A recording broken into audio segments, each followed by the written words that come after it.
Aujourd'hui, je tiens à te parler du vrai coup de l'hypercontrôle chez les femmes sensibles. Il y a des femmes, effectivement, qui contrôlent beaucoup.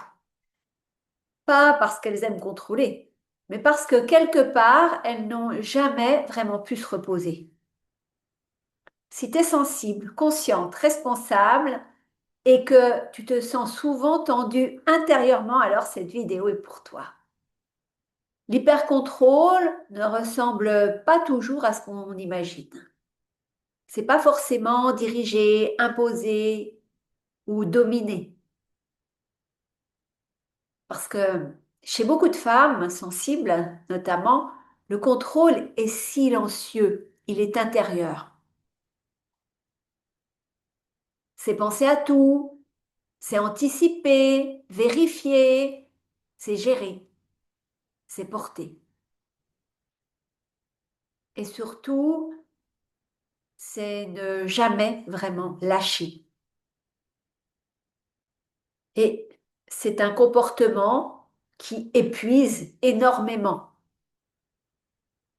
Parce que ça demande toujours une attention, ça demande toujours une vigilance et ça bouffe ton énergie, insidieusement, sournoisement.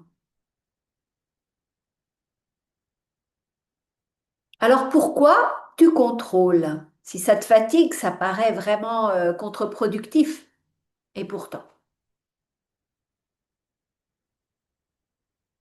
déjà, si tu contrôles, ce n'est pas parce que tu es rigide. C'est souvent parce qu'à un moment de ta vie, le chaos, l'imprévu ou l'insécurité émotionnelle ont été trop coûteux. Tu t'en es pris plein la gueule pour résumer la situation, on peut dire ça. Alors, à ce moment-là, le contrôle est devenu ta façon de rester debout, de rester en sécurité. C'est devenu ta façon de ne pas t'effondrer. Pour toi, tenir debout, c'est contrôler. Le problème du contrôle, c'est pas qu'il fonctionne pas. Ah non, ça marche bien, au contraire. Mais il te coûte énormément. Il te coûte ta légèreté. Il te coûte ta spontanéité. Il te coûte la joie de vivre tout simplement. Et en plus, bien souvent, il te coupe de ton ressenti. Je parle du ressenti profond. Tu sais, quand tu es toujours en train de contrôler, imagine, tu es au volant de ta voiture, tu es en train d'apprendre à conduire. Donc là, tu dois faire preuve d'une extrême vigilance.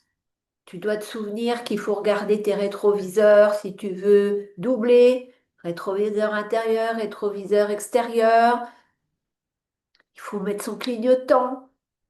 Il y a plein de choses que tu dois contrôler quand tu n'es pas encore en capacité de te faire pleinement confiance pour conduire. Après, quand tu sais bien conduire, tu vas toujours regarder tes rétros, pas te mettre le clignotant, mais tu vas le faire d'une façon beaucoup plus détendue, beaucoup plus douce, beaucoup plus légère. Et dans la vie, c'est pareil.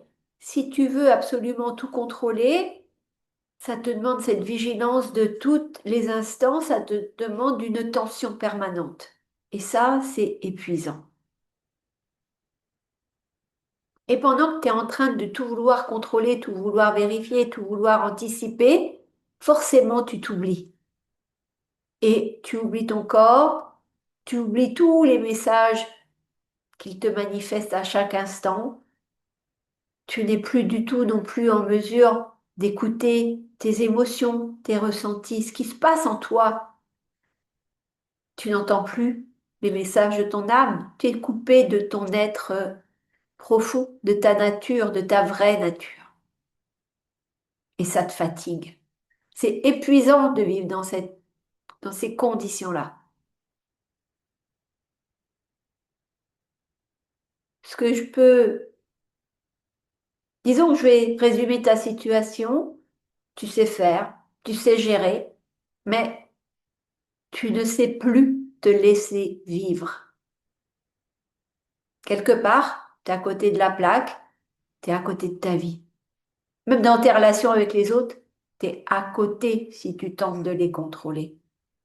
Parce que tu n'es plus dans la réceptivité, tu n'es plus dans l'échange sincère et vrai quand tu contrôles. Bref, le coût du contrôle est exorbitant. C'est ça que je veux te faire passer comme message aujourd'hui. Alors évidemment, hein, si tu as toujours fait comme ça, encore une fois, tu as mis en œuvre ce mécanisme à un moment donné de ta vie pour une question de survie. Mais aujourd'hui, je t'invite à reconsidérer ce process que tu as mis en place, cette réaction, cette façon de vivre, cette façon d'être. Parce que peut-être c'est obsolète, peut-être ça ne te sert plus à rien. Et sans doute, si tu abandonnes le contrôle, en tout cas une partie de ce contrôle pour commencer, tu vas voir l'effet bénéfique que ça va t'apporter. Tu vas avoir plus d'enthousiasme, tu vas avoir plus de joie, sûrement plus d'énergie aussi. Lâcher le contrôle, évidemment, si tu as toujours fait que ça, c'est pas en un claquement de doigts que tu vas pouvoir l'arrêter. Lâcher le contrôle ne commence pas non plus par une décision radicale. Ça commence par un endroit où tu peux enfin te poser. Un endroit où tu n'as rien à prouver, rien à gérer, rien à anticiper, rien à vérifier, rien à contrôler. Cet endroit, il peut le commencer si tu le souhaites dans les audios que j'ai préparés pour toi. Je te les offre aujourd'hui, ils sont gratuits. Le lien est sous cette vidéo. Fais-en ton miel, va les écouter. Mais rappelle-toi, le contrôle t'a protégé. Il n'est juste plus nécessaire aujourd'hui.